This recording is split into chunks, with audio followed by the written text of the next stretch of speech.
끼니가 됐다고 그래서 배가 고프지 않는데 음식을 먹는 건 그건 하지 말아야 돼요.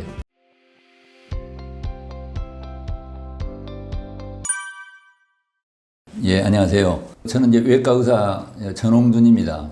제가 이제 올해 이제 외과 의사 된 지가 이제 46년째 되어 가는데, 외과 의사는 이제 주로 수술하고 이제 약 쓰는 일을 이제 주로 하는데, 지금도 가끔 수술하고 약 쓰는 일도 합니다. 그러나 요즘은 주로 이제 저를 찾아오시는 분들에게 건강하고 또 풍요롭고 행복하게 사는 방법과 실천하는 이제 요령, 이제 이런 것들 같이 이야기 나누고 탐구를 하고, 그래서 저도 배우고 찾아오신 분들에게도 유익이 되도록 하는 그런 일들을 주로 이제 하고 있습니다. 예, 은퇴학교의 파급력이 워낙 커가지고, 제 서투른 이야기지만 이걸 들으시고 이제 많은 분들이 문의도 해오시고, 또 제가 한 이야기를 그대로 듣고, 특히 이제 해외 동포들 중에서요, 미국이나 유럽에 있는 해외 동포들 중에서 이제 암 때문에 고통받는 분들이 제가 한 이야기를 듣고 그대로 따라 했더니 정말 너무 도움이 됐다. 그래서 저에게 이제 추가로 구체적인 문의를 해오거나, 또 제가 쓴 책을 구입해가지고 생명 리셋책 같은 그런 책들이, 나는 미국이나 유럽에 있는 분들이 그걸 보리라고 생각 안 했는데 그걸 보시고 실천하다가 또 저에게 더 도움 말이 필요해갖고 이제 연락도 하고, 또 저를 찾아온 분들도 있고, 그래서 우리 은퇴학교에 제가 감사하는 마음을 가지고 있습니다. 제가 이제 하는 일이 사람 병 고치고 건강하게 하는 이제 그런 일인데, 왜 의사가 난데없이 풍요나 행복과 같은 주제까지를 이야기하려고 하느냐, 이렇게 좀 의아스럽게 생각하신 분들이 계실지 모르겠는데, 건강에 문제 있어갖고 이제 병이 있는 분들이, 그동안에 제가 지난 반세기 동안에 이제 많은 분들을 만났는데, 건강에 있는 분들, 문제 있는 분들이 병 한 가지 고통만 있는 경우는 거의 없습니다. 그분들은 거의 대개 삶에 풍요가 이루어지지 못해요. 여러 가지로 결핍이 있어요.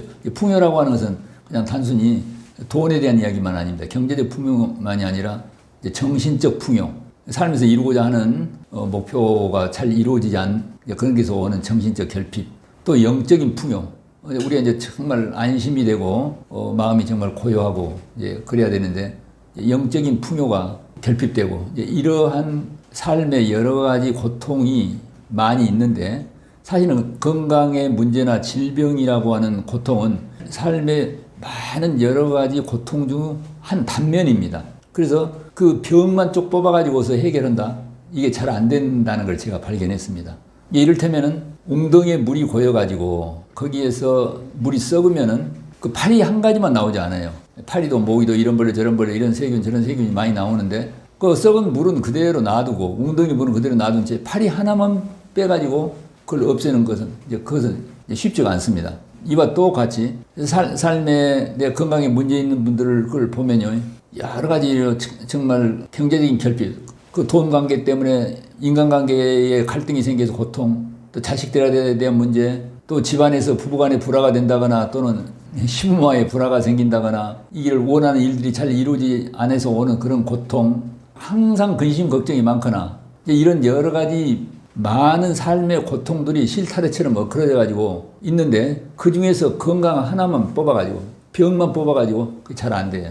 그래서 제가 보기에는 정말 병이 낫고자 하자면, 건강하고자 한다면 그 사람의 삶이 정말 풍요롭고 행복하고, 행복하다는 것은 육체적인 감각이 행복한 것도 있지만은 정신적 행복. 그러니까 말하면은 삶이 재미가 있어야 돼요. 우리가 병을 나아서 건강하게 지내려면은, 물론 이제 여러 가지 좋은 건강법도 하고 치료도 잘 받아야 되겠지만은, 정말 삶이 재미가 있어야 돼. 그리고 내가 이루려고 하는 삶의 목표도 이루어서 물질적 풍요도 없고 정신적 풍요도 없고 삶이 재미있고, 이것이 한꺼번에 한 세트로 되어갈 때 건강이 좋아진다는 걸 제가 알게 됐습니다. 전체적으로 시스템 전체를 건강, 풍요, 행복, 이 문제를 동시에 같이 해결하기 위해서 추구할 때 건강도 훨씬 쉽게 해결되고 병도 쉽게 낫고, 그리고 삶에서 이제 이루고자 하는 목표도 이루어지게 되고, 이제 그런 걸 제가 발견했기 때문에, 저는 요즘 이제 우리 병원에 찾아오는 분들에게 이 문제, 단순히 병만 가지고 있는 게 아니라 그분들이 건강하고 풍요롭고 행복하고 하는 삶을 동시에 추구하도록 그런 문제 가지고 서로 같이 공부하고 가르쳐드리고 그렇게 하고 있습니다. 건강, 풍요, 이 행복한 삶이 이제 이루어지도록 하려면 이제 어떻게 할 것이냐. 저는 이게 두 가지라고 봅니다. 매우 쉽고 단순한데, 첫째는 항상 병에 대해서 생각하거나 결핍, 풍요롭지 않다거나 삶이 고통스럽다든가 이런 생각이 나의 삶에 낄 틈을 주지 말고 내 형편이 어떻든 간에 나는 건강하고 풍요롭고 행복하다라고 생각하고, 그게 이제 청사진이야. 그리고 건강하고 풍요롭고 행복한 사람처럼 믿는 방법은 어떻습니까? 그 처음에 잘 안 될 수 있지만 저는 그 말하고 생각하기, 틈나는 대로 나는 건강에 풍요에 행복에 그것이 이루어졌으니까 감사해, 이것을 말버릇처럼 늘 말하고, 그리고 그것이 이루어져 있는 걸 늘 상상하고, 아 나는 뭐 병이 있다거나 나는 결핍이 있다거나 불행하다든가 고통이 있다든가 이런 것이 내 머릿속에서, 자 과거 일은 모두 지워버리고 앞으로 내가 이루고자 하는 건강하고 풍요롭고 행복하게 사는 그 모습을 항상 상상하고 그걸 입으로 시인하고, 말이 시가 된다고 하지 않습니까? 이것이 청사진이 돼요. 그렇게 한 다음에 그런 사람처럼 행동을 하는데, 행동이라고 하는 것은 우리 이제 가장 기본적인 행동이 뭐냐면, 우리가 생명을 유지하기 위해서 가장 필요로 하는 일이 무엇입니까? 숨을 쉬어야 돼. 그다음에 둘째로 음식을 먹고, 그다음에 세 번째 움직여야 돼요. 활동과 일을 하죠. 운동과 일. 네 번째, 나 혼자만 사는 게 아니고 이제 관계를 해야 돼요.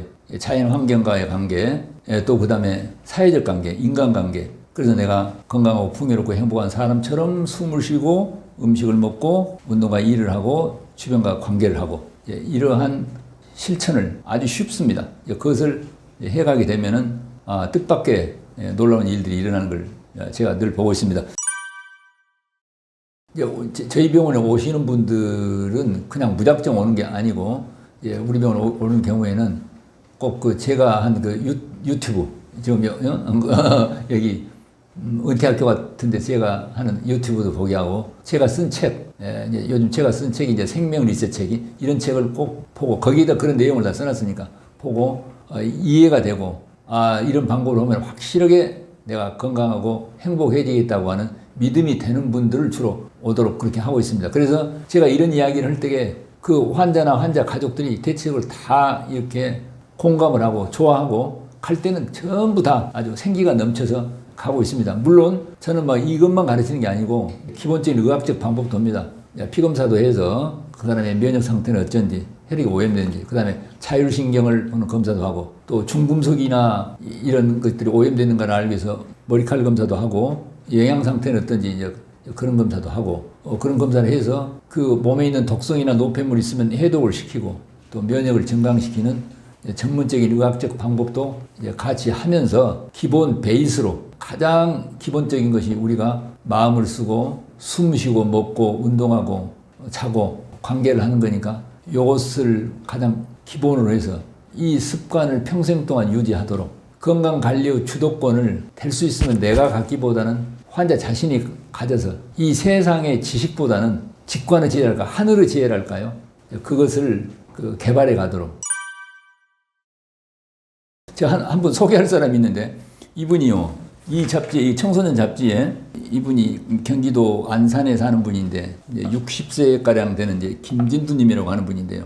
이분이 이 잡지에 나온 걸 보고, 이런 모습으로 이 잡지에 자기 자신의 이제 성공 스토리를 소개한 걸 보고 제가 이제 깜짝 놀랐는데, 이분이 이제 2018년도, 그러니까 지금부터 5년 전에 저희 그 병원에 찾아오셨는데, 본인이나 가족이나 이분을 치료했던 의사들도 몇 명이 얼마 남지 않았다는 점. 내가 이제 죽어가구나, 이제 이런 상태로 왔습니다. 이분의 중요한 문제가 뭐냐면은, 이분이 이제 30대부터 이제 당뇨가 있었어요. 그래서 이제 뭐 약을 계속 쓰고 있는데, 큰 꿈을 가지고 해외에 나와가지고 이제 사업을 하는데, 사업이 뜻대로 되지 않았고 이제 실패를 했어. 이분의 생활 방식은 뭐냐면은, 아까 말씀드린 대로 건강, 풍요, 행복하고는 반대되는 거예요. 항상 건강하고 반대되는 쪽에 숨을 급하게 쉬고, 이분은 음식을 먹으면 보통 삼겹살을 한 5인분 먹고, 또 저녁에 자기 전에 라면을 하나 먹고 막 폭식을 하고, 사업한다고 애를 쌓고 잠도 안 자고 너무 과로하고, 그래서 주변 인간관계에 아무래도 갈등과 마찰도 많고, 그래서 이제 당뇨가 너무 심해져갖고 이제 합병증이 많이 왔습니다. 뭐 눈 망막도 상하고, 심근경색이 와가지고 스텐트 시술도 여러 번 하고, 그 다음에 감각장애가 와가지고 잘 걷지도 못하고, 신장이 나빠가지고 투석을 해야 될지도 모르고, 그래서 아, 내가 이렇게 죽어가구나. 이런 상태로 어느 대학병원에서 치료가 잘 안 돼갖고 저한테 왔는데 제가 이제 무슨 재주로 이런 사람을 치료를 하겠습니까?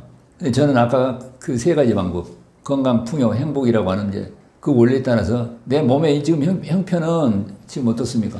질병의 합병증으로, 당뇨 합병증으로 죽어 인슐린 펌프를 달고 있었어요. 그리고 사업에서 다 실패해가지고 빚이 많아, 경제적으로. 그러니까 풍요하고는 거리가 멀죠. 그 이제 자기 아들 단칸방에서 같이 사는데 이제 너무 절망적이에요. 그러니까 마음이 행복하겠습니까?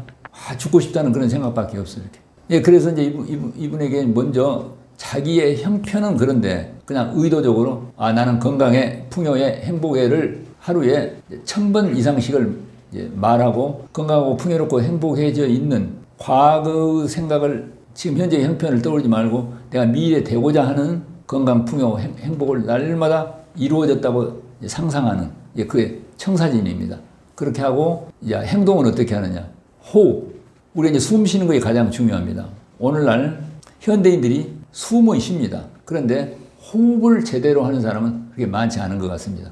우리 이제 어린애들 막 나가지고 숨 쉬는 걸 보면 아랫배로 이렇게 숨을 쉬는데 이제 나이가 먹어갈수록 어떻습니까? 호흡의 중심이 점점 가슴으로 올라가가지고 막 요즘 사람들 막 너무 급하고 긴장과 스트레스도 많고 또 음식 과식하면 숨을 씩싹거리잖아요. 그래서 호흡이 점점 위로 올라가. 산소가 폐 아래까지 쭉쭉 내려오지를 못해. 뭡니까? 폐 상층부까지밖에 산소가 못 들어와요. 많은 분들이 실제로. 그리고 오늘날은 거의 대개 만성적인 산소 결핍에 빠져 있는 거예요. 이렇게. 그리고 이제 나이가 먹어가지고 임종에 가까우면 어깨로 숨을 쉽니다. 숨이 밑으로 못 나고. 나중에는 목에서까지밖에 숨이 못 들어와요. 저는 중환자실에서 임종 환자를 많이 봤는데 다 목에서 헐떡거리다가 숨이 더 이상 목에까지 못 들어가면 이제 세상을 떠나는 거예요. 자, 그래서 우리가 여기서 배울 점은 한사코 깊은 호흡을 해야 되는 것입니다. 자, 오늘 이건 너무 중요해요. 우리가 이제 밥을 안 먹더라도 우리는 한 달가량도 살 수 있다고 그러죠. 물을 안 먹으면 일주일 이상 살기 어려워요. 숨을 못 쉬면은 5분 이상 살기 어려워. 그러니까 숨을 쉬는 것이 제일 중요해요. 숨을 쉬어야 살아. 그런데 정녕 제일 중요한 이 호흡은 깊게 관심이 없고 자꾸 뭐 건강에 문제 있거나 행복을 추구하려고 할 때는 맨날 뭘 먹을까? 먹는 것만 좋은 음식을 잘 먹어야 되겠죠. 먹는 것보다는 사실은 물을 더 잘 먹어야 돼. 그보다는 호흡을 잘해야 돼요. 깊은 호흡을 해야 되는 것입니다. 그래서 깊은 호흡하는 방법은 틈만 나면 우리가 그걸 의식을 하고 어깨를 젖히고 허리를 펴고 숨을 깊게 들어 마셔요. 천천히. 그 호흡이 아랫배까지 내려간다. 아까 어린애들이 아랫배죠. 실제로 뭐 숨이 배까지 내려가지는 않습니다. 아랫배까지 내려간다라고 하는 복식 호흡을 할 때 이 폐의 아래쪽까지 산소가 들어갑니다. 횡격막이 있는데 부위까지. 지금은 거의 들어가지를 못해, 많은 사람들이. 폐 중간 부위까지밖에 안 들어가요. 왜 오늘날 폐렴이 많이 생기냐면요. 이거하고도 관계가 있어요. 좋은 공기가 밑에까지 쭉쭉 내려가야 되는데 밑에 공기 소통이 안 돼. 요즘 아이들이 난폭해져갖고 지금 그 초등학생들이나 중학생들 학교 교사 뭐 폭행하고 뭐 이런 사건 때문에 사회적 문제가 되지 않아요? 여러 가지 사정이 있습니다. 음식의 섭생도 있고 환경도 있고 여러 가지 있는데 제가 보기에는 만성적인 산소 결핍과도 관계가 있어요. 정말 어린이들에게 숨을 깊게 쉬는 방법을 가르쳐야 돼요. 내가 말씀이 나온 김에 드리는데 산모들이 아기를 잉태할 때 정말 깊은 호흡을 해야 돼요. 깊은 호흡을 해서 산소를 충분히 들이실 때 이 태아의 발육뿐만 아니라 뇌 발육에도 좋아요. 오늘날 왜 사람들이 난폭해지고 화가 자주 나고 또 치매도 빨리 오게 되고 그러냐면요. 만성적인 산소 결핍이에요. 세포 호흡이 잘 안 돼요. 이건 너무너무 중요한 거예요. 그래서 우리가 건강한 사람은 건강한 사람들도 병 있는 사람은 정말 틈만 나면은 숨을 깊게 들어 마셔요. 들어 마셔가지고 가득 채운 다음에 잠깐 멈췄다가 서서히 내쉬고 또 숨을 깊게 들어 마시고 내쉬고 이것이 아주 천만금같이 귀한 것입니다. 자, 그래서 우리는 걸을 때도 양팔을 뒷짐을 찐다거나 한 팔만 뒷짐 찢어서 어깨를 벌리고 가슴을 벌린 다음에 숨을 깊게 들어 마셔서 생기를 들어오게 하고 우주에 있는 생기를 쭉 들어 마시고 내쉴 때는 서서히 내쉬고 이 호흡이 아주 중요한 것입니다. 두 번째가 이제 어떤 행동 중에서 음식이에요. 숨 쉬고 음식을 먹어야 돼. 음식도 중요한데 물이 중요해요. 우리가 물을 잘 먹어야 돼. 저는 그 현미 볶음 뜨거운 물병하고 저는 항상 이렇게 가지고 다닙니다. 이것하고 생수하고 2병을 꼭 가지고 다니면서 이걸 뜨거운 물을 여기다 부어가지고 반 정도 붓고 컵에다가 이제 요건 제가 갖고 왔습니다. 이렇게 반병을 붓고 또 찬물을 반을 부어요. 그럼 대류가 일어나요. 그것보다 음양탕이라고 합니다. 찬물을 먹으면 못 써, 이렇게. 냉장고에 들어있는. 그럼 우리 안에 들어가서 너무 에너지 손상이 많아요. 그래서 이제 그 따뜻한 물을 마시는데 제가 권하기는 아침부터 점심 전까지 최소한 5-6컵 정도 꼭 먹는 게 좋습니다. 물을. 요즘 사람들이 너무 물을 안 먹어요. 암 환자들 보면 물을 안 먹는 사람이 많은 걸 내가 봤습니다. 그 다음에 음식. 음식에 대한 정보가 얼마나 많습니까? 뭐 이것이 좋다, 저것이 좋다. 그걸 다 따라가려면 정신을 못 차릴 지경인데 음식에 대해서는 다 각자가 잘 살펴서 공부를 해야 돼요. 어떤 사람은 채식 위주로 해야 된다.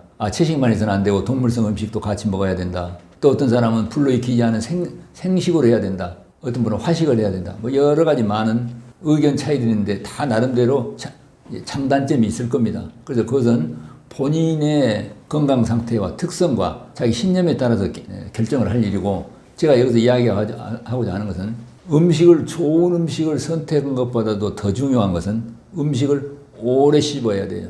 오늘 많은 분들이 장 누수가 심해서 장 내 유익균이 부족합니다. 소화 흡수가 잘 안 돼. 그리고 침에서밖에 소화제가 안 나온 사람들이 많아. 침에서 오래 무리도록 씹고 그 다음에 천천히 삼키는데 식사 시간이 막 급하게 그건 절대 하지 말아야 돼요.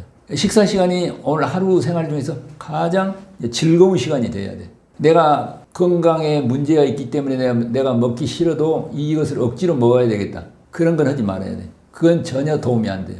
정말 자기가 먹고자 하는 맛있는 음식을 선택해서 오래 물이 되도록 씹어서 행복한 시간이 되도록 식사 시간이 돼야 됩니다. 음식을 과식을 하면 안 돼요. 이렇게.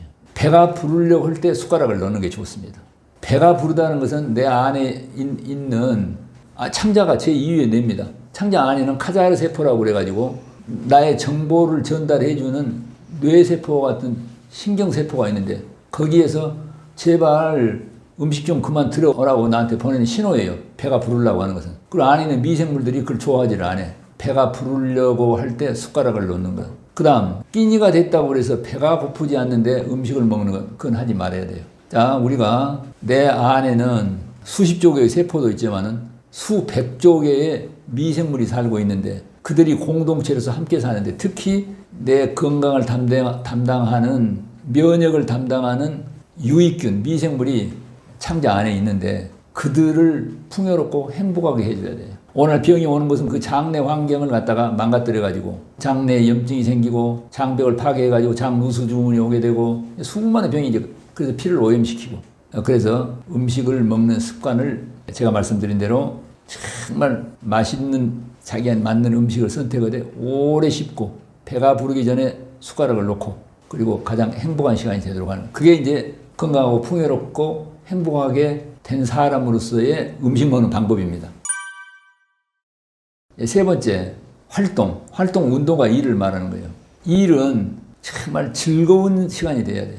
지금 현재 자기가 하고 있는 이 직업이 마음에 안 들더라도 어쨌든 그것이 즐거운 시간이 되도록 해야 돼요. 정 마음에 안 든다면 내가 가장 즐거움을 주는 행복한 목표로 바꿔야 돼요. 이렇게. 일이 즐겁게 될 때 이제 성공도 하는 것입니다. 자, 운동 중에서 자기가 좋아하는 운동을 해요. 가장 운동을 할 때 행복감이 드는 거예요. 내가 건강을 하기 위해서 이 운동을 하기 싫은데 막 이를 앙당 물고 하는 사람들 있죠. 그건 전혀 도움이 안 된다고 생각합니다. 그럼 스트레스 호르몬이 많이 분비가 돼요. 운동을 할 때 정말 즐거움과 행복감이 일어나서 행복 호르몬이 나와야 건강이 좋아지는 거예요. 저는 이제 제가 좋아하는 거고 우리 찾아오는 환자분한테 권하는 것은 늘 햇볕을 좀 쬐고 너무 많이 쬐서는 안 되겠지만 그 다음에 꼭 하늘을 보도록. 요즘 하늘을 보는 사람은 별로 없어요. 그리고 아까 이야기한 대로 생기 호흡법을 깊게 숨을 쉬고 하는 걸 그렇게 하고 그리고 흙과 접촉을 하고 뭐 이렇게 맨발로 걷기를 해도 좋고 땅에서 뭐 공놀이를 하건 뭐 배드민턴을 하건 화초를 가꾸건 텃밭 가꾸기를 하든 간에 맨발로 흙을 밟고 땅하고 접촉할 때 아주 좋은 일이 난다. 내 안에 있는 활성산소라든가 정전기가 많이 빠져나가게 되고 우리 몸에 이로운 에너지 소스들이 많이 들어오게 되고 그래서 햇볕을 쬐이고 땅에서 즐겁게 놀고 숨을 깊게 쉬어보십시오. 기분이 좋아진가 안 좋아진가. 저녁에 잠을 잘 자야 돼요. 숙면이 너무 중요한 거예요. 이렇게. 잠자는 시간이 아주 행복한 시간이 돼야 돼.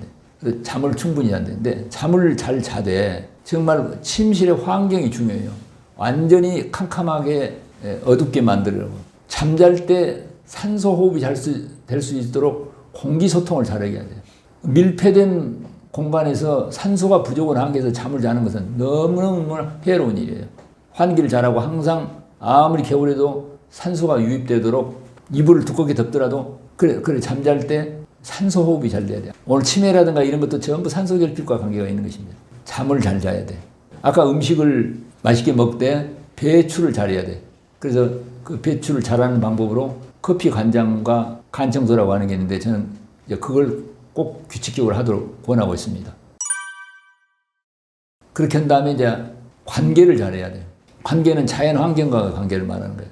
우리가 정말 나 혼자 사는 게 아니라 햇빛을 쬐고 땅하고 접촉하고 자연에서 나는 여러 가지 음식물을 먹고 공기를 다 감사한 일이잖아요. 우리가 그 자연을 파괴하는 일을 하지 말아야 돼요. 그리고 항상 감사하는 마음을 가져야 돼요. 자연 환경뿐만 아니라 사회적 환경. 사회적 환경은 이제 인간관계를 말합니다. 우리는 가족이나 공동체나 직장이나 국가나 인류 크게 보면 서로 돕고 나 혼자 살 수가 없어요. 그러니까 어쨌든 화목이 잘 돼야 돼요. 관계에서 제일 중요한 것은 나와 자연과 서로 살리는 화목이 잘 돼야 되고 사람과 사람 사이에 화목이 돼야 돼요. 건강을 해친 분들을 보면 화목이 잘 안 되는 분이 많아. 갈등이 많아요. 자연과의 갈등, 사람과의 갈등을. 이제 이걸 어떻게 이제 감사가 일어나야 돼요. 그래서 이제 제가 하는 방법은 우리가 산책을 할 때 이 자연을 볼 때도 우리가 정말 이렇게 잘 보면은 감탄이 일어나야 돼. 우리가 건성으로 보는데 자세히 보십시오. 나무 잎을 하나를 보나, 날아가는 새를 보나, 꽃을 보나, 하늘을 보나 보면요. 정말 이제 감탄이 일어나요. 그러니까 이 세상의 모든 이 대상을 신이 창조한 정말 예술 작품처럼 감탄이 일어나면 그때 나한테 아주 건강뿐만 아니라 좋은 일이 일어나는 것입니다. 풍요도 일어나게 되고. 저는요, 1994년, 5년도입니다. 제가 이제 아바타 프로그램이라고 하는 걸 배우려고 독일의 프랑크푸르트에 갔는데, 프랑크푸르트에 가면은 이렇게 단골 관광 코스로 괴테 하우스가 있습니다. 괴테가 살던 과거에 그 생가의 그 2층인가에 조그마한 갤러리 미술관이 있거든요. 나는 이제 거기를 구경하면서 들어가니까요.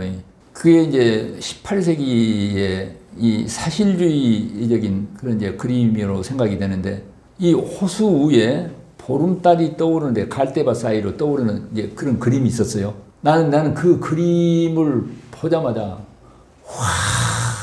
감탄이 나는 아주 그 미술에 대해서 전혀 모르는 사람입니다. 나 그 옛날에 초중고등학교 다닐 때 미술 시간에 난 맨날 벌 받고 이런 사람인데, 와, 그냥 저절로 감탄이 일어나요. 이래서 그림을 예술 작품이라고 하는구나. 그래서 저는 이제 그 후로, 여러분, 동산에 그 보름달이 떠오르는 것을 이렇게 문득 보면, 와, 좋다, 감탄이 일어나죠. 그러니까 모든 사물을 그렇게 그 보름달을 보도 감탄이 일어나게 하는 연습을 할 수가 있어요, 우리가. 사람에 대해서도 마찬가지예요. 사람을 볼 때 미웃고 기분 나쁘고 이렇게 하는데 와 저런 드라마도 있구나. 우리가 텔레비에 나오는 드라마하고 누가 악역을 맡더라도 내가 그 사람을 미워오진 않지 않아요. 그러듯이 모든 대상을 아름다운 예술 작품처럼 감탄하고 감사하는 것. 그게 자연환경이나 인간과의 관계에 가장 좋은 건강, 풍요, 행복을 이루는 방법입니다. 그래서 아까 이제 이분이 이제 절망 중에 이제 빠져갖고 이제 저한테 왔는데 아까 그걸 가르쳐 드린 거예요. 그러니까 지금 내가 이제 죽어가 이 사람이 심장병으로 본인도 마음도 이제 이미 죽었어. 그런데 그걸 따라가는 게 아니라 나는 건강에 풍요에 행복에 이미 이루어진 감사에 그것을 계속 말로 하고 그것이 이루어진 것을 상상을 해요. 두 번째 행동하기. 아까 숨쉬기 아까 말씀드렸죠. 자, 숨을 깊게 들어 마셔서 나를 살리는 우주의 생기가 가득 들어와요. 참았다가 내쉴 때는 건강해 이렇게 할 수가 있어요. 또 숨을 깊게 들어 마셔가지고 풍요해 들어 마시다 내쉬면서 행복해 그 이미 다 이루어졌으면 감사해. 숨을 내쉬고 들이쉬고 내쉴 때마다 이제 그렇게 속갯말로 한단 말입니다. 그리고 그 이루어지는 걸 상상을 해요. 이 사실은 그것이 왜 실제로 이루어지느냐 하면요. 이건 양자 물리학으로 다 이것이 다 증명이 됐습니다. 이 우주에 있는 이 생기는 단순히 산소만이 아니에요. 우리 숨을 들이쉴 때는 산소만 들어오는 게 아니에요. 생명이 들어와요. 생명이 안 들어오면 바로 죽어버리잖아요. 근데 그 생명은 모든 걸 창조하는 창조 에너지이기도 하는 거예요. 우리 눈에 안 보이긴 하지만은. 그 일종의 이제 양자 물리학적으로 이야기하면 이 에너지 양자장입니다. 이걸 양자의학이라든가 이런 걸 읽어보시면 되게 이해가 되시겠습니다. 그 우주에 가득 차 있는 생명 에너지, 그 창조 에너지를 들어 마셔서 내가 건강을 창조를 해요. 그 에너지를 가지고. 그래서 밖으로 건강해 하고 내보내는 거예요. 그 생명 창조 에너지를 생기를 받아들여 갖고 풍요해.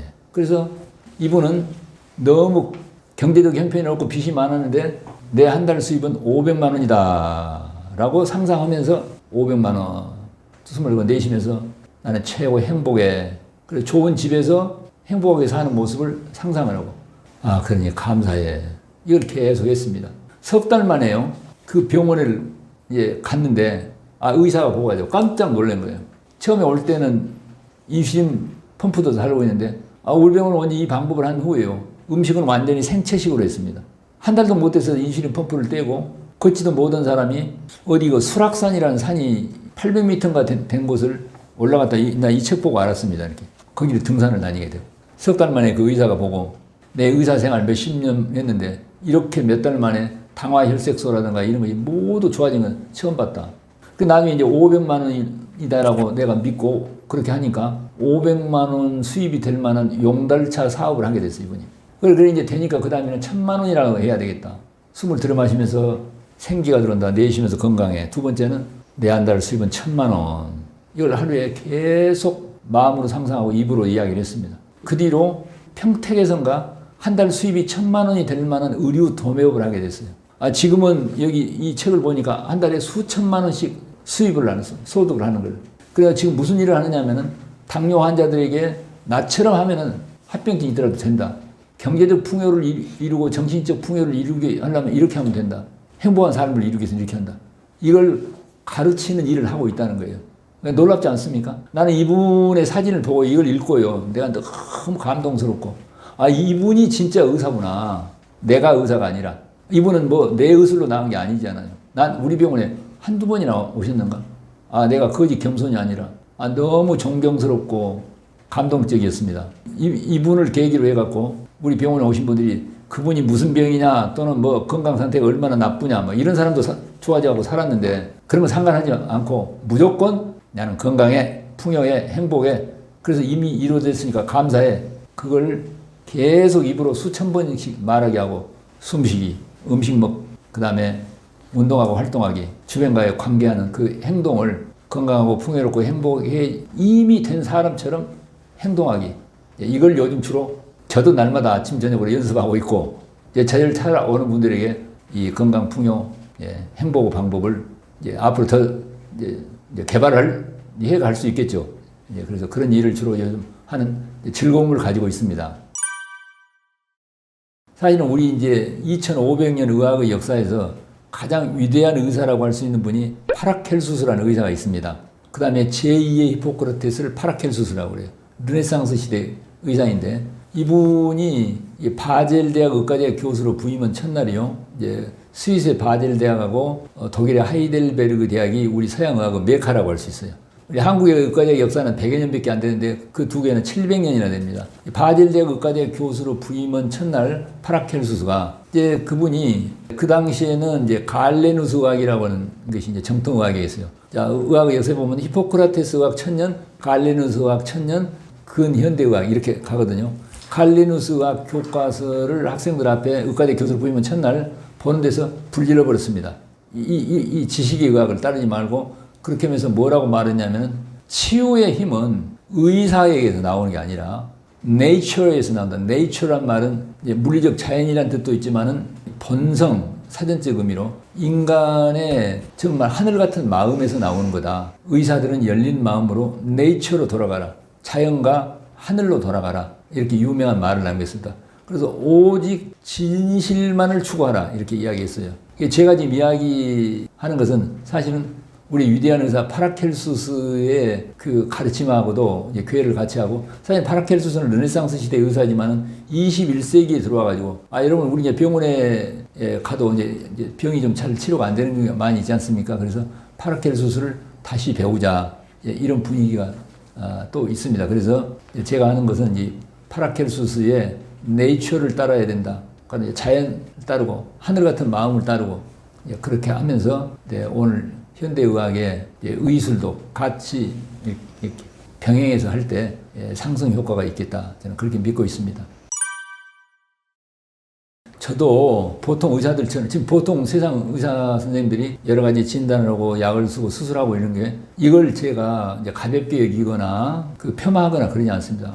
저도 옛날에 많이 했습니다. 그 약을 많이 써갖고 제약회사에서 표창장도 많이 받고, 그리고 지금도 여전히 그런 의학은 필요하고 앞으로도 더 발전시켜야 된다고 생각합니다. 그러니까 그게 이제 양쪽이 다 좋은 장점이 있어요. 그러니까 지금 오늘 많은 이제 의사 선생님들이 여러 가지 첨단 과학적인 기술로 진단을 해서 거기에 맞도록 약물이나 수술로 치료하는 것이 가지고 꼭 필요하고 뛰어난 이제 장점이 있습니다. 그러면은 파라켈수스 의학을 이렇게 추구하는 사람과 이쪽이 뭐 어디가 더 좋냐 이렇게 말할 수는 없는 거예요. 환자의 경우에 따라서 그때 어떤 선택을 할 것이냐. 이제 부전공이 이제 의학의 역사, 이제 의학 철학입니다. 내가 의과대 교수 때 이제 의학사도 좀 가르치고 그랬는데, 우리 이제 2500년의 우리 의학의 역사를 통해서 배울 수 있는 교훈을 한마디로 말하면 두 가지로 정리할 수 있는데, 그 하나는 건강과 질병을 설명할 수 있는 단일 이론은 영원히 존재할 수 없다. 이것만이 옳다라고 하는 의학은 과거에도 없었고 지금도 없고 앞으로도 없다 그런 이야기입니다. 우리가 산 정상에 올라가는 길이 하나만 있는 게 아니라 여러 가지가 있지 않습니까?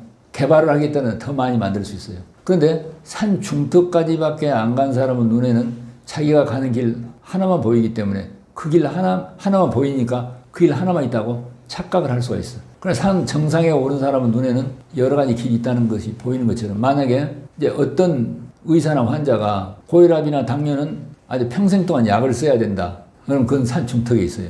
암을 치료하는데 수술, 항암제, 방사선 외에는 없다. 그럼 산 중턱에 있다는 이야기. 얼마나 다른 길이 있어요. 그런다고 제가 지금 산 정상에 오른 의사다 그걸 주장하고 있는 건 아니다 그런 이야기입니다. 여러 가지 다른 방법이 있기. 근데 거의 다 장단점이 있어요. 이런 여러 가지 다른 길. 등산로가 여러 가지 있어요. 각각 다른 맛이 있지 않습니까? 이런 것들을 경우를 살펴서 유연하게 균형을 맞춰서 통합적으로 해가는 그런 지혜가 필요하겠습니다. 그 연한 유기농 커피를 관장기에 넣어가지고 이제 관장을 하는 거예요. 아주 누구라도 쉽게 할 수가 있는 것입니다. 유기농 커피를 우리가 이제 먹기도 하는데, 이제 커피 관장을 하는 것은 우리가 이제 그 장 내가, 우리가 이제 대장 내시경 같은 거 할 때 보면은 장 안이 깨끗하고 그 안에 대변도 없고 노폐물도 없는데, 사실 육안으로 확인되지 않는 그 대변에 보이는 찌꺼기라든가 중간 대사 산물이라든가 세균이라든가 죽은 세포라든가 이런 것들이 우리 창자 안은 미세한 주름살들이 겹치고 육모라고 그래요. 겹쳐 있어가지고 그런 데가 남아 있습니다. 내시경으로 봐서는 확인이 안 되지만, 우리가 여기 살에 이렇게 보면 깨끗한데 때가 있잖아요. 이렇게 물에다 불리면은 때가 나오죠. 이제 그와 같이 그 장벽에는 이것보다 숙변이라고 하니 그래요. 붙어 있는 잠자고 있는 분변이 있는데, 이제 그것을 평소에 잘 청소를 할 때 우리 건강에 굉장히 유익한 것입니다. 그래서 하루 한 번쯤 시원하게 이렇게 배출을 하고 나면은 정말 상쾌해요. 지금 이제 저 같으면은 커피 관장을 저도 하고 우리 환자분한테 가르친 지가 이제 10여 년 되는데, 커피 관장을 안 한다는 것은 상상도 할 수가 없어요. 나는 어디 여행 갈 때도 반드시 커피통하고 관장을 가져갑니다. 근데 사실 이 커피 관장은 오랜 역사가 있습니다. 그런데 이렇게 이제 근현대에 들어와서는 1차 세계대전 때 그 독일의 어떤 군의관이 그 부상병들이 이게 커피 관장을 시켰더니 통증이 많이 해결되는 거예요. 이제 그것이 계기가 돼가지고 이제 독일의 의사들이 본격적으로 커피 관장을 연구를 했는데, 이 막스 거슨이라고 암을 치료하는 그 유명한 의사가 있죠. 거슨이 더 적극적으로 이제 커피 관장을 이제 연구를 했습니다. 한국에도 그 암 환자들 그 거슨요법 하는 의사 선생님들 여러분 계시죠? 그래서 이제 커피 관장을 거슨 같은 경우에는 암을 치료하는데 커피 관장을 안 하려면 암을 치료하지 말아라 이렇게까지 극단적으로 좀 지나친 이야기라고 생각합니다만 그렇게 이제 효과가 있다는 것이죠. 그래서 몸의 독성을 해소하고 장내 환경을 개선하는. 그런데 이제 그분이 거슨이 커피 관장을 정말 의학적으로 도입한 것은 한 70년 역사인데 그 미국의 뉴욕에 있는 시냐 히로미라고 하는 이제 미국 의사입니다. 시냐 히로미는 그 대장 내시경으로 장내 대장에 있는 용종 요즘 대장 내시경 시술을 많이 않습니까? 그걸 제일 처음 개발한 의사가 시냐 히로미예요. 시냐 히로미는 약 40만 명 정도의 그 대장 내시경을 이렇게 시술을 했는데 커피 관장을 한 사람하고 아는 사람하고 장내 환경이 크게 차이가 있다는 거예요. 본인도 한 30년 동안 커피 관장을 하고 이제 장내를 들여다보면 아주 커피 관장을 주고 한 사람 우리 섬유소도 이제 많이 먹고 이제 물도 잘 먹고 이제 이런 것도 같이 하겠지만 커피 관장을 한 사람들의 장내 환경이 알아보기 차이가 있다.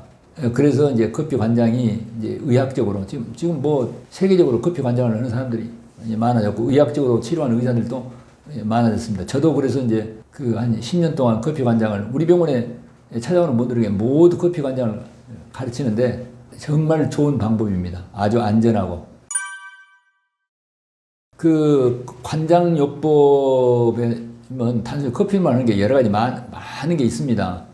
뭡니까? 올리브유 갖고 관장을 하는 경우도 있고 레몬즙으로 관장하는 경우도 있고 그 마그밀이라고 해가지고서 수산화 마그네슘을 연하게 타가지고 관장하기도 맹물로 또 이제 실제로 우리 병원에서는 생리식염수로 관장을 많이 합니다. 실제로.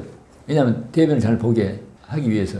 이제 커피로 했더니 좋은 장점들이 더 많더라는 이야기입니다. 각각 다 좋은 장점이 있어요. 커피에 민감한 분들에게는 아까 말씀드린 대로 레몬즙 관장을 한다거나 그렇지 않으면 수산화 마그네슘 관장을 하거나 이렇게 할 수도 있는데 커피 관장은 매우 안전하고 그러는데 이제 커피 관장을 했더니 그 장 내용물을 배출해도 효과가 있지만 가장 중요한 것은 커피 속에 있는 카페인이 담도를 열어주고 우리 체내에 있는 독소나 노폐물을 간을 통해서 담즙을 통해서 배출하고 있잖아요. 그걸 촉진시켜요. 그래서 우리가 커피 관장을 한 다음에 그 배출된 대변의 냄새를 맡아보면 평소하고 너무 달라요. 노폐물 냄새가 많이 납니다. 그래서 이제 이제 관장 방법은 다 이야기할 수 있지만 그래서 커피 에네마, 커피 관장에 대해서 의학적으로 연구한 것들이 아주 많이 있고 또 자세한 것은 우리 아까 소개한 시냐 히로미 대장 내시경 하는 시냐 히로미가 생활 속의 독소 배출법이라는 책이 있습니다. 주로 커피 관장에 대한 이야기예요.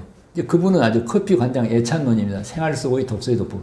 또 제가 쓴 생명 리셋 책에 그 커피 관장을 안전하게 하는 방법도 해놨기 때문에 조금 더 자세한 정보는 그걸 보셔도 되겠습니다. 크게 보면 이제 두 가지 효과가 있습니다. 그 첫째는 장내 환경을 청결하게 개선시켜줘요. 두 번째는 담도를 통해서, 담즙을 통해서 체내에 있는 노폐물 내지 독성을 효과적으로 배출시켜줘요. 그러면 이제 그 장내 환경이 어떻게 개선되느냐면은 이제 커피 관장을 하게 되면은 남아있는 숙변, 장벽에 붙어 있는 여러 가지 남아있는 그 대변 찌꺼기라든가 중간다세 산물이라든가 유해균이라든가 죽은 세포, 여러 가지 담즙산 이런 것들이 이제 벗겨져 나오게 되면은 유해균이 이 깨끗한 장에서 먹고 살 수가 없어요. 유익균이 번식을 하게 돼. 장내 염증이 해결되고 따라서 장 누수 증후군 같은 장에서 구멍이 나가지고 물이 새는 게 장 누수 증후군이잖아요. 그런 것들을 해결하는 근본적으로 병의 원인이 되는 바탕을 해결하고 그 다음에 우리에게 행복감을 주는 세로토닌이라든가 엔돌핀 같은 행복 호르몬이 장에서 분비되는 걸 되게 아시죠? 행복 호르몬 분비가 정상이 돼가지고 기분이 좋아져. 그래서 우울증이라든가 불면증을 개선하는 데 좋고 왜 암 환자들한테 커피 관장을 이렇게 강조를 하냐면 암 환자들에게 병이 오는 원인이 장내 환경하고 관계가 있습니다. 장내 환경이 나빠고 유익균이 부족해. 그럼 유해균이 득세를 하게 돼. 그렇게 되면은 우리 면역을 담당하는 암을 잡아먹는 면역 세포의 7, 80%가 창자에가 있어. 그래서 그것이 전에 약화됐기 때문에 암이 온 거예요. 근데 그것을 유해균, 장내 염증을 해결해서 내 몸을 지키는 유익균을 번성하도록 만들어준단 말입니다. 그래서 효과가 있고, 그래서 아까 우울증이라든가 불면증 이런 분들도 해결됐지만은 카페인이 담도를 열어주고, 그리고 간내 및 체내에 있는 독성 내지는 노폐물이 효과적으로 배출되도록 도움을 주기 때문에 이것이 그때 이를테면은 기분도 좋게 하고 소화 흡수도 잘 되게 하고, 또 특히 피부 미용, 피부가 깨끗해지고 여성들의 미용에도 효과가 있고, 이런 것들을 개선시켜 줄 뿐만 아니라 모든 병의 근본 원인의 바탕이 되는 장내 환경을 개선시켜 주는데 특별한 효과가 있습니다. 저한테 찾아오신 분들에게 모두 커피 관장을 권하는데 이걸 하기가 어렵다고, 처음에 너무 어려워요. 어떻게 관장을 하느냐. 근데 아주 쉽습니다. 커피를 아주 깨끗하게 정수된 물 한 1.2리터 정도에다가 커피를 보통 한 36g, 팝숟갈로 한 3개 정도를 타서 이제 처음에는 센 불로 그럼 끓기 시작하면 약한 불로 해서 한 15분 정도 끓이면 커피가 돼요. 그 연한, 그러니까 아메리카노와 같은 연한 커피를 그 관장통이 있습니다. 인터넷에서 쉽게 살 수가 있어요. 거기에다가 너무 차회도 안 되고 뜨거우면 안 되겠죠. 그래서 꼭 체온 정도, 36.5도 정도요. 따뜻할 정도로 손을 넣어보면 알 수 있어요. 그렇게 해서 500cc 내지 1000cc가량 채워요. 처음부터 많은 양을 주입하려고 할 필요 없어요. 근데 관장 용기를 보면 아주 쉽게 할 수 있도록 되어 있습니다. 그래서 관장기를 누워서 할 수도 있는데 이제 저는 그냥 앉아서 합니다. 우리 병원에 오신 분들에게도 좌변기에 앉아서 하는 걸 많이 가르쳐 드리는데, 이제 본인의 기호에 따라서 앉아서 하시는 것이 불편하면 누워서 이제 오른쪽을 밑으로 하고, 그렇게 해서 이제 그 관장기에 뒤에 카테터 팁을 그리세린 또는 그 오일, 코코넛 오일 같은 걸로 발라가지고 이제 항문을 통해서 주입해가지고, 그게 이제 꼭 이렇게 어떤 분들은 관략근이 느슨해갖고 커피가 새한다는 분들이 가끔 있어요. 어떤 분들은 아무렇지도 않고 커피를 넣고 돌아다니는 사람도 많이 있습니다. 이제 화장지를 좀 탁구공만하게 뭉쳐가지고 서너 개를 만들어가지고 그 카테타를 주입한 다음에 커피를 서서히 발부를 열어서 천천히 들어가도록 합니다. 들어가는 걸 느낄 수가 있어요. 처음에 시작하는 분들은 많이 넣으려고 하지 말고, 어떤 분들은 그냥 막 급하게 그 변이를 느끼는 분들이 있는데, 그렇게 하면 좀 잠깐 또 발부를 잠궜다가 또 하기도 하고, 못 참겠다 그러면은 그냥 배출을 하고 그 다음에 또 이어서 해도 되고, 그렇게 이제 탄력성 있게 합니다. 그렇게 해서 이제 주입을 한 다음에 5분 내지 10분 정도 좀 기다렸다가 배출은, 우리가 그러니까 용변 보는 시간하고 뭐 그 차이가 없습니다. 근데 그냥 앉아서, 좌변기에 앉아서 이제 해도 돼요. 쏟아지려고 그러면은 그 아까 화장지로 그 주변을 각 압박을 하고, 그래서 이제 5분 정도 10분. 그래서 이제 앉아서 기다리는 동안에 뭐 건강에, 행복에, 풍요에 뭐 이렇게 노래를 해도 좋고, 그래서 커피가 한 5분 정도나 10분 정도 이제 바쁘면은 한 5분만 해도 됩니다. 그렇게 해서 이제 배출을 하는데, 그냥 그 자리에서 바로 배출을 하고 카테타를 거기다 넣어가지고 이 편기에 프라시를 누르면은 잘 씻겨 나가겠죠. 예, 그렇게 해서 그냥 씻으면 끝입니다. 아주 쉬운데, 어떤 분들이 이제 커피 관장을 제대로 그 연구를 하시고 해 보신 분들이 그런 말 하는지는 모르지만은, 커피 관장을 너무 오래 하면은 이 안에 있는 장의 연동 운동을 이렇게 약화시킬 수가 있고, 장 내에 있는 미네랄 같은 걸 지나치게 많이 배출해서 영양에 문제를 일으킬 수 있다, 이런 우려를 하시는 분들을 내가 봤는데 전혀 그럴 염려는 없습니다. 이것을 커피 관장을 많이 연구하는 의사들의 이제 기록도 보시고, 이제 커피 관장에 대한 책이 있습니다. 그리고 이제 제가 쓴 책도 보시면은 이제 여러 가지 커피 관장의 효과와 이제 부작용이라고 하는 건 없어요. 다만 하지 말아야 되는 경우는 안에서 뭐 출혈을 하고 있는 병이 있다거나, 항문 주변에가 치질이 너무 심해갖고 거기를 상처를 건드리면 안 되는 경우라든가, 뭐 심한 복수가 차 있다거나, 또 임산부라든가 어린애들이라든가 이런 경우는 좀 삼가하는 게 좋고, 일반적인 경우는 누구라도 안전하게 할 수가 있습니다. 자세한 것은 조금 커피 관장과 관련된 책을 좀 참고하시면 좋겠습니다. 예, 사실은 이 간청소라는 용어가, 원래 간청소는 이제 그 의학 용어로는 내추럴 리버 프레쉬. 리버란 말은 간이란 말이고 프레쉬란 말은 그 우리가 좌변기에서 물 내림 뭐 스위치를 내리면 물이 싹 쏟아지는 것보다 프레쉬라고 그래요. 간 내에 있는 독성, 노폐물, 이 담석 같은 걸 프레쉬 이렇게 다 씻어서 쓸어내리는 그러한 요법을 간 청소라고 그래 누군가 번역을 했는데 뭐 청소란 말도 맞기는 맞겠습니다만 한번 이것이 이제 유행이 돼서 저도 그냥 따라서 원래는 리버 프레쉬예요. 그래서 이제 이런 간 청소에 대한 전문적인 이제 방법들도 많이 소개된 책이 있습니다.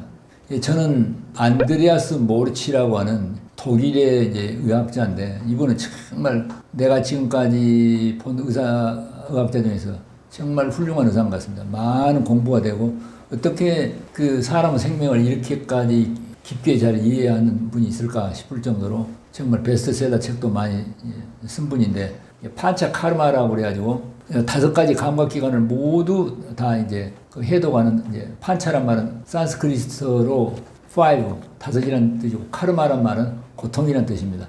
5가지 고통을 모두 해결한다. 근데 그 중에 이 간 청소도 있어요, 이렇게. 안드레아스 모르츠가 쓴 리버 프레쉬의 책을 제가 감수해서 출간했습니다. 지금 한국에 나와 있는데 의사들도 모르는 기적의 간 청소다 하는 제목으로 이제 책이 나왔는데 제가 그 책을 이제 감수를 하면서 안드레아스 모르치 말에 가면 모든 사람의 간 안에는 노폐물과 담석이 많이 있다는 거예요. 근데 그걸 제가 이해를 할 수가 없었고 받아들이를 못했습니다. 왜 그러냐면 제가 외과 전문의 시험을 볼 때 그 낸 논문이 담석 환자의 재수술에 대한 임상적 고찰이라는 논문을 해서 내 나름대로는 내가 외과 의사지만 담석에 대해서 내가 그래도 더 잘 안다 이런 게 있었거든요. 제가 담석 수술도 많이 했고 그 담석 환자들이 담석이 재발돼가지고 재수술하는 경우가 실제로 많이 있습니다. 그래서 이제 그걸로 제가 이제 외과 전문의 시험 볼 때 이제 논문도 냈는데 모든 사람 간 안에가 있다는 거예요. 그래서 제가 납득하기 어려웠습니다. 그래서 이제 그걸 이제 실험 삼아서 했는데요. 나는 이제 우리 아들이 40살 먹었는데 걔가 이제 그 미국의 학교를 다니는데 좀 어려운 학교를 갔습니다. 경제학과를 다니는데 너무 좀 그 힘겨운 대학을 가가지고 미국에 스트레스를 많이 받고 이제 그랬겠죠. 그래 이제 한국에 귀국을 한 10여 년 전에 해가지고 그래서 제가 이제 여차로 간 청소를 했는데 와 우리 아들 간 청소인데서 엄청난 많은 담석이 나온 걸 보고 제가 아주 심하게 말하면 기절할 뻔했어요. 아 이렇게 많이 나오는구나. 그래서 그때부터 제가 이제 저도 하고 오는 환자분들을 시켰는데 다 많이 나옵니다.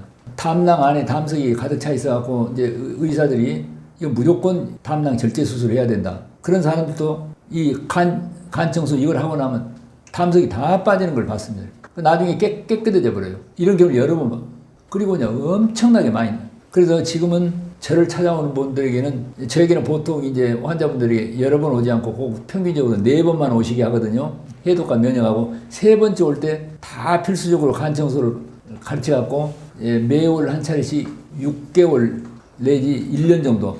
그러니까 더 이상 담석이 안 나올 때까지 계속 하고 그 다음에는 이제 더 이상 안 나오면은 1년에 2차례씩 평생 동안 하도록 지금 그렇게 하고 있는데 이 간 청소는 너무너무 효과가 있는 것입니다. 실제로 이런 일이 있었어요. 8, 9년 전쯤 되는데 경기도에 사는 어떤 여성 공무원인데요. 그분은 이제 암을 4차례나 수술했어요. 이제 제일 처음에 갑상선암이 왔어요. 그 다음에 몇 년 있다가 유방암 또 수술했어요. 자궁암이 또 왔어요. 수술하고 췌장암이 왔어요. 수술하고 항암제를 쓰다가 이제 못 견뎌가지고 이제 저한테 왔습니다. 근데 뭐 너무 쇠약해져 갖고 어떻게 살 수 있을까? 그런데 이제 그분에게 이제 간 청소를 했는데요. 아주 여러분들이 혐오감이 들까봐 해서 그걸 참 제가 보여줄 수는 없는데 너무너무 많이 쏟아진 거예요, 이렇게. 근데 그 간 청소하고 배출한 후로요, 얼굴 빛깔이 완전히 바뀌어지게 되고 생기가 너무 막 음식도 잘 먹고 지금은 아무렇지도 않습니다. 지금 남양주시에서 살고 있는데요. 그러니까 이제 그 부인은 제일 처음에 갑상선 암이 오기 전에 혈압약을 한 20년을 먹었습니다. 우울증 약을 먹었어요. 그 전에 담석 수술도 한 일이 있었어. 그럼 이 혈압이나 우울증이나 이게 병이 아니라 장내 환경이 나빠가지고 장 누수 증후군이 있어갖고 피가 이제 오염됐다고 하는 걸 알려주는 신호였는데 못 알아먹고 계속 옛날의 생활 습관을 그대로 한 거예요. 이렇게 음식 과식하고 스트레스 많이 받고 밤에 뭐 야간 근무도 많이 했다고 이야기를 들었습니다. 그렇게 해서 간 내가 많은 노폐물이 축적되어 있는데 그걸 모르는 거죠. 오늘 현대의학에서 그런 개념이 좀 부족한 것 같습니다. 그래 가지고 그 부인이요 깨끗하게 좋아지는 걸 제가 봤습니다. 지금도 아무렇지도 않아요. 그걸 보면서 그때부터는 제가 모든 환자에게는 간 청소를 시키고 있는데 간 청소 방법은 아주 쉽습니다. 한 일주일 정도 기간 정도 걸려요. 그러면 이를테면 월요일부터 일요일까지라고 합시다. 그러면 월요일부터 토요일 오전까지 하루에 사과 주스, 생사과를 즙으로 짜도 좋고요. 사과 주스를 하루에 약 1리터가량씩 나눠서 드십니다. 꽤 많은 양인데 그럼 그거에 들어가 가지고 간 내에 있는 노폐물이나 담석을 좀 때가 불듯이 이렇게 분해를 시키는 효과가 있어요. 새콤한 사과 주스가. 그렇게 하고 토요일 날 저녁이 결정적인 날입니다. 토요일 점심까지는 보통으로 드시는데 토요일 저녁은 식사를 안 하고 토요일 날 오후 6시경에 앱섬 솔트라고 그래가지고 그 간 청소를 할 때 먹는 소금이 있어요. 좀 많이 들어도 아무 해롭지 않는 그 앱섬 솔트를 한 스푼 정도를 물에 타가지고 저녁 6시에 그 소금물을 약 1리터가량 드십니다. 10시경에 잠자리에 들어가기 전에 올리브유를 커피잔으로 한 잔 정도 올리브유 주스를 자몽 주스라든가 또는 밀감 주스라든가 새콤한 주스 한 컵에다가 올리브유 커피잔으로 하나 정도를 타가지고 저녁 10시에 서서 그대로 들이키고 바로 눕습니다. 벽에를 2개 정도 하고 말을 안 해요. 옆으로 눕질 않아요. 바로 넣어. 그렇게 있다가 30분쯤 있다가 벽에를 빼고 바로 넣어가지고 그대로 잠을 자. 그 다음날 일요일 날 아침에 일어나서 또 아까 앱섬 솔트 물을 1리터 드십니다. 그리고 나면 배출되기 시작해요. 그때 많은 양이 나오게 됩니다. 그것이 끝이에요. 조금 앱섬 솔트 물을 마시고 특히 올리브유를 자몽 주스에다 타가지고 마시는데 조금 그 먹기가 부담스럽다 하는 분도 있는데 다 할 수 있습니다. 그렇게 하면 배출이 됩니다. 그렇게 하고 일요일 날 낮에부터는 정상적인 식사를 하는 일주일 정도 좀 그 시간이 걸리긴 하지만 그래서 누구라도 꼭 이걸 하면 좋다고 생각하면 특히 담석이 있는 분들은 그렇게 하고 누구라도 하면 다 이익을 볼 수 있고 어떤 부작용이나 그런 것도 없습니다. 그 월요일에서 토요일 점심까지는 보통 식사를 합니다. 과식만 하지 말고. 그리고 사과 주스만 먹는 거예요. 월요일부터 토요일 오전까지는. 간 청소를 한 후에요. 놀라운 것은 많은 분들이 지방간이 있잖아요. 지방간이 있는 분들이 그게 잘 해결이 잘 안 되거든요. 지방간은 간 검사에도 약간 좀 GOT-GPT가 약간 수치가 오르기도 하고 정상인 경우도 있고 초음파 검사 같은 걸 해보면 간 색깔을 저처럼 경험 있는 의사는 초음파를 보면 그냥 금방 지방간을 단번에 알 수가 있어요. 이렇게 색깔 자체가. 근데 지방간이 있는 분들이 이 간 청소를 하고 나서 1년쯤 후에 초음파 검사를 하잖아요. 너무나 큰 차이가 있는 거예요. 지방간이라고 하는 게 기름만 끼어 있는 게 아니라 간 내 노폐물, 독성 이런 것들이 가득 있어가지고 초음파에 그렇게 흐리게 보였던 것 같습니다. 지방간이 있는 분들은 꼭 그 책을 보시고 간 청소를 하셔도 좋겠습니다. 고혈압, 고지혈증, 당뇨 같은 만성 질환을 병이라고 생각하면 잘 낫지 않고 병이 아니라고 생각하면 쉽게 낫습니다. 저는 지난 30-40년 동안에 고혈압, 고지혈증, 당뇨 환자들 아주 국내에서 오신 분들을 많이 봤는데 거의가 다 이건 병이 아니다라고 하는 관점에서 치료할 때 한두 달 안에 거의 다 완치되는 걸 봤습니다. 그런데 이러한 생각은 저 혼자만 하고 있는 게 아니라 의사들 사이에 서로 다른 의견이 있습니다. 고혈압이나 고지혈증이나 당뇨는 병이 아니라 그것은 진짜 병이 있다고 알려주는 신호다. 이렇게 볼 수가 있어요. 우리가 자동차 운전을 할 때 그 운전대 앞에가 계기판이 있지 않습니까? 이를테면 엔진이 고장났다. 그럼 엔진이 고장나면 엔진이 고장났다고 하는 그 경고 신호, 고장 신호가 떠요. 타이어가 펑크 나면은 타이어가 펑크 났다고 하는 신호가 뜨죠. 그럼 엔진이 고장났다는 신호가 나타나면 엔진을 고쳐야 돼요. 타이어가 펑크 났다 신호가 뜨면은 타이어를 교체를 해야 돼요. 고혈압과 고지혈증이나 당뇨도 이와 같은 관점에서 볼 수가 있습니다. 고혈압이나 고지혈증이나 당뇨가 병이 아니라 아내가 엔진이 고장났어. 그 타이어를 고쳐와 같은 신호예요. 안에 진짜 내장이나 피가 고장났어. 그래서 내장이나 피를 고장낸 당신의 생활 방식과 습관을 교체해. 이렇게 볼 수가 있는 거예요. 그래서 제가 보기에는 고혈압, 고지혈증, 당뇨는 그게 병이 아니라 안에 있는 장내 환경이 극도로 나빠. 면역이 떨어지게 되고 염증이 생기고 그리고 장 누수가 생기게 돼서 장에 있는 염증물과 대변 속에 있는 독소가 바늘구멍 같은 구멍을 통해서 새 들어가요. 장 누수 증후군 그래요. 그게 새 들어가 가지고 혈액 내에 내독소를 만들게 돼요. 피가 정결하지 못하게 되고 피가 끈적끈적하게 되고 그래서 피 속에 있는 여러 가지 불순물들이 혈관 내벽의 가장자리에 달라붙게 돼. 피는 한사코 이렇게 통해야 되니까 찌꺼기를 가장자리로 밀어냅니다. 우리 몸이. 혈관 벽에 달라붙는 노폐물, 기름때와 같은 것을 고지혈증 그래요. 그럼 혈관은 깨끗하고 말랑말랑해서 탄력성이 있어야 되는데 그 노폐물이 달라붙게 되면 굳어지게 돼요. 그 혈관이 굳어지면 그것보다 동맥 경화. 피는 끈적끈적하고 혈관 내벽은 좁아지고 또 혈관 탄력성이 떨어져서 굳어져. 그 끈적끈적한 피를 머리끝에서 발끝까지 보내려니까 어쩔 수 없이 높은 압력을 쓸 수밖에 없어요. 그게 이제 고혈압입니다. 그럼 이제 그 환경은 그대로 놔두고 안에 있는 내장이 고장나고 그 장 누수가 있고 피는 끈적끈적하고 그것은 그대로 놔둔 채 압력만 떨어뜨리는 약을 쓰면은 그게 낫겠습니까? 엔진을 고치지 않으면은 엔진이 고장났다는 신호가 사라지겠습니까? 계기판에서. 타이어가 펑크난 걸 교체하지 않는데 타이어가 펑크났다는 신호가 사라지지 않겠잖아요. 그래서 오늘날 고혈압이나 당뇨가 잘 낫지 않는 이유는 안에 엔진을 고쳐야 돼요. 내장과 피를 고쳐야 돼요. 내장과 피를 고장나게 한 나의 잘못된 생활 습관과 방식을 교체를. 네, 그럼 이것도 모르고 일반 세상의 많은 의사들은 계속 혈압약을 먹으라고 하냐 오랫동안. 그분들이 이런 걸 잘 모를 바는 아닙니다. 자, 혈압이나 당뇨약을 쓰는 의사들은 좋은 뜻에서 줍니다. 자, 지금 문제는 어디가 있냐면 피가 정결하지 못해가지고 혈관 안에가 때가 끼고 피가 끈적끈적해서 피를 돌리려니까 심장이 어쩔 수 없이 죽을둥살둥 막 일을 그렇게 하는데 그걸 그대로 방치하면은 심장이 과로해가지고 망가져 볼 수가 있어. 그리고 높은 압력을 계속 때리면은 혈관 내벽이 손상이 있어가지고 동맥 경화를 악화시킬 수가 있어. 더 나쁜 것은 높은 압력을 못 이겨가지고 뇌 혈관이 터져버릴 수가 있어. 뇌 출혈이 올 수가 있어요. 그러한 것을 예방할 좋은 의도에서 혈압을 떨어뜨리는 혈압 강화제를 줍니다. 저는 이번에요, 지난 봄에 농어촌 의료봉사를 제가 간 일이 있습니다.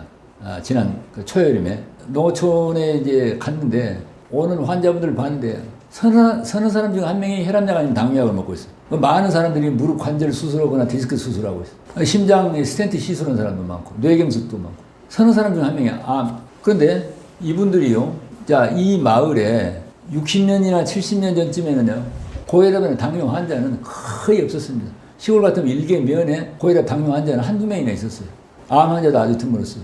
50년 전이나 70년 전에는 그렇게 드물었던 고혈압 당뇨 환자가 지금은 서너 사람 한 중에 한 명이 암이냐, 고혈압 당뇨냐. 이걸 보면 우리가 해결책이 거기서 나와요. 옛날 5, 60년 전에는요, 음식이 없어가고 배가 고팠습니다.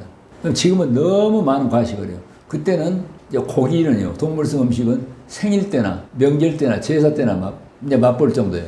지금 그 농촌에 가가지고 냉장고 문을 열어보면요, 뭐 고기가 가득가득 있어요. 너무 동물성 음식이나 단당류, 밀가루나 설탕 들은 화학물질로 오염된 음식, 가공된 음식, 이것을 적당히 먹으면 괜찮겠죠. 그런데 너무 과식을 해요. 그래서 어떻겠습니까? 장내 미생물이 다 약화되고요.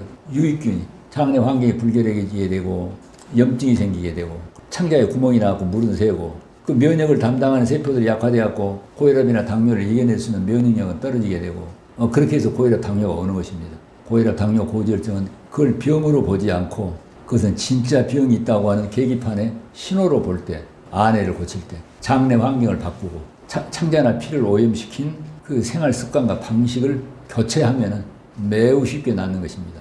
낫게 하는 방법은 옛날 고혈압이나 당뇨가 없던 그 시절에 사람들이 어떻게 먹었는가? 그 시절에는 어떻습니까? 잡곡밥에다가 푸정거리, 채소나 과일 이런 걸 먹고 발효식품, 김치나 된장 이런 걸 많이 먹었잖아요.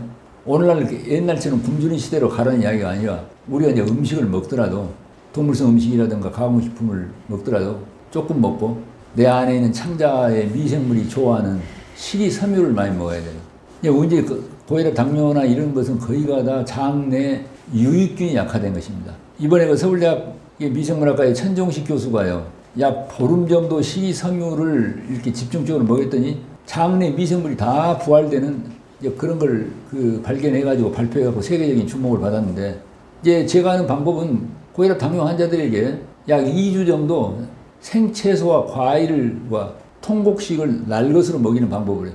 한마디로 말하면 창자 내에 다 약화되어 있는 미생물을 살려내요. 그리고 될 수 있으면 기름기라든가 단당류를 먹지 말고, 그럼 그때 미생물이 다 회복이 돼요. 장 누수가 해결돼요. 칼로리가 적으니까 혈액 내에 있던 끈적끈적한 노폐물들이 오토파지, 자가 포식이 되고 다 사라지게 돼요. 그러니까 어떻습니까? 혈관 내벽에 끼어있던 기름때라든가 이런 것이 전부 다 소화돼 버리고, 피는 더 맑아지게 되고, 피를 오염시켰던 창자는 해결되고, 그래서 혈관이 깨끗해지고 피가 맑아져서 피가 잘 흘러가. 그럼 뭐 때문에 심장이 다시 압력을 높이겠습니까? 예, 그래서 제가 이제 이렇게 이야기하면은 제가 하는 방법만 옳고 약을 주는 일반 의사들은 잘못됐다 이렇게 잘못 들릴 수가 있는데 전혀 그런 것이 아닙니다. 그 약을 주는 것이 꼭 필요할 때는 필요한 것입니다. 아까 말씀드린 대로 뇌출혈이라든가 동맥경화를 약화시킨다, 심장을 보호하기 위해서 지금 제가 하는 방법을 제대로 못할 사람들한테는 약을 줘야죠, 이렇게. 그래, 이건 옵션입니다. 아, 나는 혈압 당뇨약을 먹고 그냥 내 좋아하는 음식을 다 먹겠다. 이런 선택을 오케이, 그렇게 할 수가 있어요. 그러나, 나는 약을 안 먹고 음식을 근본적으로 절제해서 소식을 하고 될 수 있으면은 식이섬유가 많은 살아있는 생채식이라든가 이런 것 쪽으로 하겠다. 생활 습관과 방식의 선택의 차이인 것입니다. 세상에 많은 사람들이 우리가 아시다시피 이제 죽음을 막연하게 이제 두려움의 대상으로 보기 때문에 죽음에 대해서 이야기하는 걸 이제 꺼려하고 죽음 자체를 생각조차 하기 싫어하는 그런 분위기가 있지 않습니까? 아, 죽은 다음에 어떻게 될지 어떻게 아느냐? 죽은 다음에 어떻게 될지 아무도 알 수 없고, 그래서 살았을 적에 잘 먹고 잘 입고 재밌게 살면 그만이지 무슨 죽음 같은 걸 이야기할 필요 있느냐? 많은 이제 어려운 환자들을 지난 몇십 년 동안에 만났는데, 어떤 임종에 가까운 환자들은 이제 본능적으로 자기의 죽음이 임박했다는 걸 알아요. 가족이나 가까운 친지들과 자기의 죽음에 대해서 터놓고 이제 이야기하고 싶어 합니다. 그리고 이제 사실 생전에 여러 가지 신변도 정리하고 죽음을 준비하려고 그렇게 하는데, 그 임종 환자가 이제 죽음에 대해서 이야기하려면 그 가족들이나 주변 친지들이 하는 태도가, 그럼 무슨 쓸데없는 소리를 하지 마세요. 다 안 죽어요. 곧 낫습니다. 이렇게 해서 말문을 막아버리기 때문에, 정작 죽음이라는 게 뭐며 죽은 다음에 나는 어떻게 될 것인가. 이런 것에 대해서 좀 터놓고 이야기를 하고 싶은데, 그런 것을 이야기할 기회가 없어가지고 마지막에 고통스럽게 세상을 떠나는 경우가 많이 있고, 또 이제 반대의 경우도 있습니다. 이 임종 환자가 죽음이 임박했다고 하는 것을 의사와 환자 가족은 아는데, 정작 당사자인 본인만 모르는 경우가 있어요. 이런 사람들도 죽음에 대해서 전혀 준비가 되지 않았기 때문에 막상 죽음에 임박하게 되면은 두렵고 이제 고통스럽게 이제 세상을 떠납니다. 저는 그 중환자실에서요, 그 사람 죽는 걸 많이 봤습니다. 임종을 많이 봤는데, 이제 어떤 분들은 정말 편안하게 정말 아름다운 죽음의 모습을 보여주고 하는데, 사실은 많은 사람들이 너무 두려워하고 고통스럽고요, 정말 보기도 민망할 정도의 그런 모습을 보여주는 임종 모습을 제가 많이 봤습니다. 그런 걸 볼 때마다 제 마음에 나는 죽을 때 저렇게는 안 죽어야 될 텐데, 그렇게 해서 제 자신을 돌아보고 죽음에 대해서 좀 생각을 해야 되겠다 생각을 했습니다. 이게 마음대로 되는 건 아니지만, 그래서 우리가 사실은 이 죽음을 터놓고 이야기를 하고 생각하고 공부를 할 수 있어야 됩니다. 내가 이제 죽음학의 전문가도 아닌데 내가 이런 말을 한 이유는, 오늘 우리 사회에서 죽음을 화제로 이야기하는 것이 좀 금기시 됐다가요, 이제 외면을 하고 있는데, 우리는 아무리 죽음을 외면하더라도 어느 때인가는 반드시 죽음과 대면을 해야 하는 것입니다. 인생에서 가장 큰 일은 생사대사라. 날 생자, 죽을 사자, 큰 대자, 일사자. 나고 죽는 일이 가장 큰 일이란 말입니다. 근데 이 나고 죽는 일이 가장 큰 일임에도 불구하고 이것을 평소에 준비 안 한다고 해서야 이 말이 되겠습니까, 이게? 우리가 이제 학생 때요. 평소에 시험 공부를 착실히 잘 해두면은 시험에 임박해서도 덜 불안하고 성적도 좋은데 평소에 공부는 전혀 안 하고 있다가 시험에 임박해갖고 벼락치기로 공부하면 시험 볼 때 불안하고 또 성적도 안 좋게 나온 것처럼 죽음에 대해서도 터놓고 공부를 해야 되는데 죽음 이야기가 자연스럽게 어느 자리에서나 이야기 될 수 있는 이런 죽음을 사회적 공론화하는데 저 같은 사람 이야기가 계기가 되는데 도움이 되면 좋겠다. 이제 그런 뜻에서 제가 이제 이런 말씀을 드립니다. 이 사실은 지금 죽음에 대해서 가장 중요한 게 생사를 해결하는 것이다에 대해서 이제 유명한 이제 시가 있습니다. 신라 때 부설거사라고 하는 정말 위대한 영적 지도자로 추앙받는데 그분이 쓴 사허부개라고 하는 시가 있어요. 넉사자에다가 빌허자, 허망하다는 때 허자에다가 부, 뜰 부자, 떠오른다. 구는 거품 구자. 개라는 것은 개송이라는 개자. 네 가지 헛된 뜬 거품과 같은 거다. 그게 내용이 뭐냐면은 제가 이 시를 하도 좋아해서 되게 애우고 있는데요. 첫 번째, 처자 권속이 3대박 같고 금은 옥백이 적사구라. 자, 처자 권속이 3대박 같이 많고 금은 옥백, 내가 가지고 있는 재산이 산더미 같이 많다 하더라도 임종 때는 홀로 외로운 혼만 떠나가니 생각해보면 이것이 다 헛된 뜬 물거품과 같은 것이구나. 두 번째는 우리가 아침 저녁 애쓰는 이 세상 길에서 벼슬이 좀 올라갈 때쯤 되면 금방 샘머리, 흰머리가 되니 하늘의 염라대왕은 세상의 벼슬아치를 두려워지를 안 해. 대통령도 살았을 대통령 할 때나 누가 두려울란가 모르지만은 대통령 자리 그만두거나 죽은 다음에 누가 그 대통령을 두려워하겠습니까? 하물며 하늘에서야 세상에서의 권세라든가 이것도 생각해보면 헛된 뜬 물거품과 같은 것이구나. 세 번째는 시를 잘 짓고 학문을 잘해가지고 경륜이 뛰어나도 잘 생각해보면 그 왕조차 이렇게 업수히 여길 정도로 뛰어난 지식이 학문이 훌륭해도 그것도 잘 생각해보면은 그 자만심만 높이는 꼴이니 생각해보면 이것도 헛된 뜬 거품과 같구나. 네 번째가 중요한데 네 번째.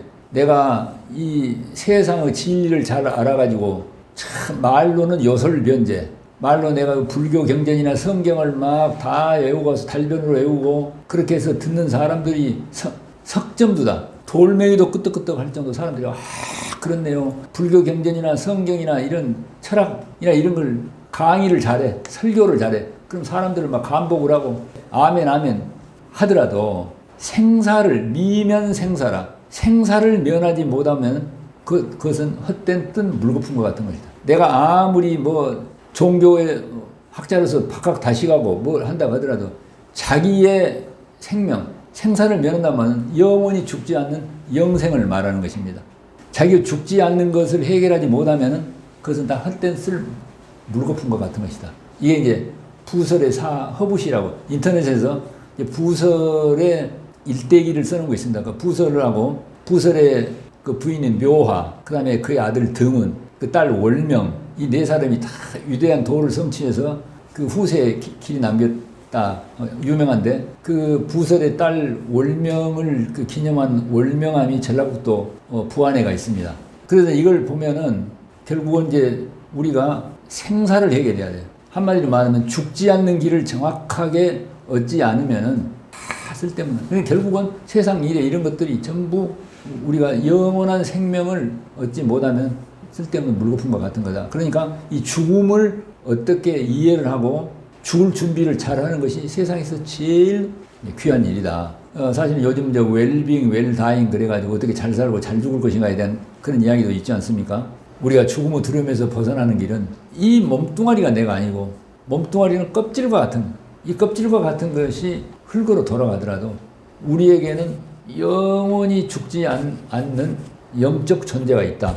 요걸 정확하게 알고 거기에 머무르는 훈련을 평소에 할 때 문득 어느 날 죽음이 다가오더라도 우리는 헌 옷을 벗어버리듯이 이 육체를 벗고도 영원히 죽지 않는다고 하는 것이 확실해질 때, 뭐 때문에 죽음의 임박에서 두려워할 필요가 있겠습니까? 우리가 그걸 알고 평소에 이 죽음을 이겨내는 훈련을, 나는 부활이고 생명이니 나를 믿는 자는 죽어도 살겠고 살아서 믿는 자는 영원 죽지 아니니 하든가, 어떤 여러분이 선택해서 죽지 않는 길을 확실하게 잡기를 바랍니다.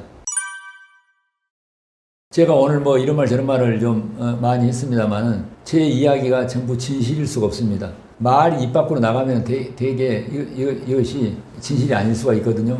이제 많은 세상의 이제 의학적 이론들이 시간이 가게 되면 다 거짓으로 바꿔지고 우리가 그런 걸 많이 보지 않습니까? 오늘 제가 드린 말씀이 참고만 하시되 제 이야기가 저는 꼭 진실이다 그렇게 주장할 마음도 없고, 그 여러분께서 정말 건강하고 풍요롭고 행복한 삶을 살겠다고 하는 목표를 정확하게 가지고 세상에 많은 여러 가지 건강법들이나 행복을 얻는 방법들이 있는데 그것을 선택을 해서 자기의 생명을 얻는 주도권을 자기가 가지고 다 공부를 해서 우리가 건강하고 풍요롭고 행복한 삶을 이 세상에 있을 때 살고 이 세상을 떠날 때 육체가 흘러로 가더라도 영원히 죽지 않는 영생 불사를 꼭 얻으시기를 바랍니다. 여러분 잘 들어주셔서 감사합니다.